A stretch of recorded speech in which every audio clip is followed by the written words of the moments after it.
जनहित के मुद्दों पर मुखर जनपद के चर्चित समाजसेवी और भाजपा नेता चंद्रमणि पांडे सुदामा ने आज एक प्रेस कॉन्फ्रेंस कर वर्तमान सांसद और उनके विधायकों के जनहित के कार्यों में रुचि न लेने का आरोप लगाते हुए घाघरा के कटान के मुख्य कारण बालू खनन पर मौन रहने को लेकर घेरा। वहीं जनहित में उच्चाधिकारियों की कार्यशैली और उन पर कार्रवाई के संदर्भ में जिलाधिकारी बस्ती के ढुलमुल रवैये को सरकार की छवि धूमिल करने वाला बताते हुए आम जनता के साथ साथ पार्टी को न्यायार्थ दर दर भटकना पड़ रहा है। अधिकारियों और जनप्रतिनिधियों की वजह से होने वाली समस्या का जिम्मेदार लोग सरकार को ठहरा रहे हैं, जबकि वर्तमान में हम लोग विपक्षी हैं, क्योंकि सांसद सहित 4 विधायक हमारी पार्टी के नहीं हैं।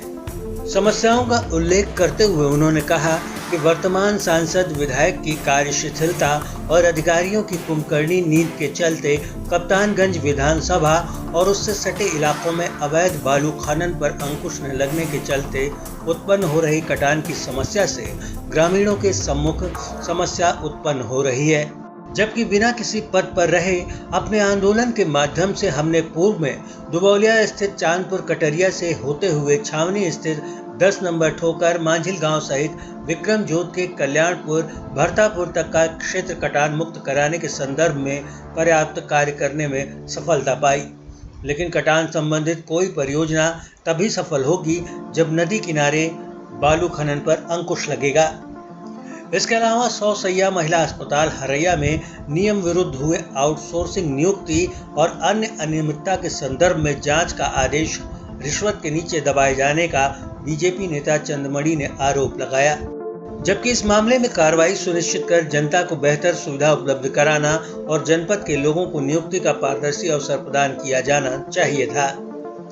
खंड शिक्षा अधिकारी हरैया, जिनके संदर्भ में शिक्षकों संग भेदभाव, वित्तीय अनियमितता और भगवान परशुराम के चित्र को विकृत कर विभिन्न ग्रुपों में वायरल करने और जनसूचना में गलत रिपोर्ट लगाने की शिकायत उनके द्वारा की जा चुकी है।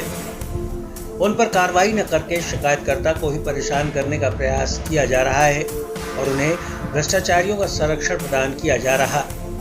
एसडीआई को विगत 3 साल से एक ही ब्लॉक में तैनात रखा गया है। उन्होंने कहा कि जहां पूर्व में जिले के उच्चाधिकारी कृत कार्रवाई की प्रतिलिपि से अवगत कराते थे, उनकी मांगों को शासन में भी प्रेषित करते थे और उसके सापेक्ष शासन से हमें प्रतिलिपि भेजी जाती थी। वर्तमान में कुछ माह से न तो उसके प्रार्थना पत्र पर कार्रवाई की प्रतिलिपि भेजी जाती है, न ही ज्ञापन को शासन के विचारार्थ प्रेषित किया जाता है।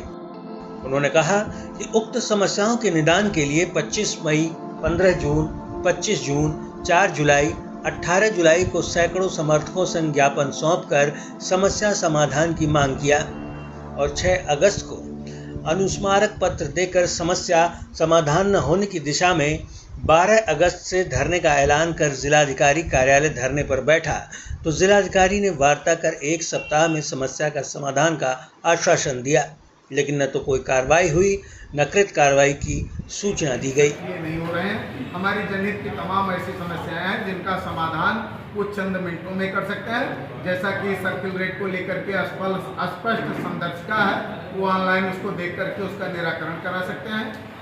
हाइट बैरियर को लेकर के NHI और PWD का रिपोर्ट है, उसके क्रम में वो हाइट बैरियर लगवा सकते हैं। खंड शिक्षा अधिकारी को लेकर के स्पष्ट हो गया है कि वो 3 साल से अधिक एक ही विकास खंड में जमे और उनके द्वारा तमाम अनियमितताएं बढ़ती जा रही हैं, उनको हटाया जा सकता है। और 100 बेड सैया अस्पताल जिसपे हमारे लगाए गए आरोपों का मैं मानता हूं कि कुछ जांच होना चाहिए, लेकिन वो जांच 11 अप्रैल 2024 को मंडलायुक्त जी द्वारा निर्देशित होता है। जांच रिपोर्ट कहां दब जाती है पता नहीं चलता। और विगत कई वर्षों से मैं बाढ़ और कटान को लेकर कहता हूं कि जब तक बांध के किनारे का अवैध खनन नहीं बंद होगा, बाढ़ कटान की कोई स्कीम सफल नहीं होगी। और खेद का विषय है कि दुबौलिया और कप्तानगंज के विभिन्न गाँव में, यहाँ तक कि एक गाँव बरसाव में आपको बता भी दे रहा हूँ, बाढ़ राहत शिविर के जस्ट बगल बालू खनन के लिए भूमि आवंटित है। ऐसे में जब बांध के किनारे खनन होगा तो कटान कभी रुक नहीं सकती। मैं बहुत पहले से नदी के बीच धारा में ड्रेजिंग की बात करता हूं, जिसके क्रम में राजशेखर जी के ज़माने में सरयू पुल के नीचे और दुबोलिया में ड्रेजिंग हुआ भी था। तो इन विषयों पर अधिकारी जग नहीं रहे हैं, जनप्रतिनिधि मौन है। ऐसे में अधिकारियों और जनप्रतिनिधियों की इस कार्यशैली से आम जनता हताश निराश है, कार्यकर्ता हताश निराश है और कहीं न कहीं हमारी सरकार की ही छटपुमिल हो रही है। ऐसी दशा में इन अधिकारियों को जगाने के लिए मैं धरने पर बैठा। बीएसए ऑफिस से भी अपने आप को आप प्रताड़ित बता रहे हैं, कौन है वो लोग जो आपको परेशान कर रहे हैं और क्या मामला है?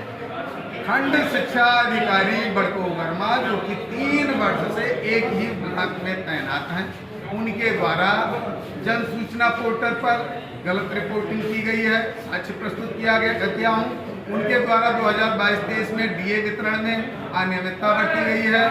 उनके द्वारा जानबूझकर मेरी पत्नी के सीसीएल अवकाश को निरस्त किया गया है, जिसे लड़ाई के बाद पास करना पड़ा है। तो वो कहीं न कहीं शिक्षकों के साथ भेदभाव कर रहे हैं, वित्तीय अनियमितता बरत रहे हैं और उन्होंने परशुराम जयंती के दिन भगवान परशुराम के चित्र को विकृत करके वायरल करने का काम किया है। ऐसी दशा में जब मैं उनकी शिकायत करता हूं तो मेरी शिक्षिका पत्नी को परेशान करके सोचते हैं कि मैं इनकी आवाज़ को दबा दूंगा, लेकिन चंद्रमणि पांडे की आवाज़। मिड डे मील से भी कोई जुड़ा मामला बता रहे थे कि किसी ने कहा कि जो है निलंबित करवा देंगे या कर देंगे। मध्याह्न भोजन देख रहे जिला बेसिक शिक्षा अधिकारी कार्यालय के अमित मिश्रा जी बीते शनिवार को जब हलछठी का व्रत था, पूरे सूबे में महिलाएं अवकाश पे थी। हमारी पत्नी का विद्यालय चेक करने गए, जहां सारा स्टाफ महिला ही है। वहां पर बगल के विद्यालय से एक शिक्षक की ड्यूटी लगी थी, वो मौके पे उपलब्ध थी। उन्होंने सफाई कर्मियों, गांव के ग्रामीणों और बच्चों के बीच में कहा कि इन शिक्षिकाओं को शीघ्र ही निलंबित। क्या उनको निलंबित करने का अधिकार है?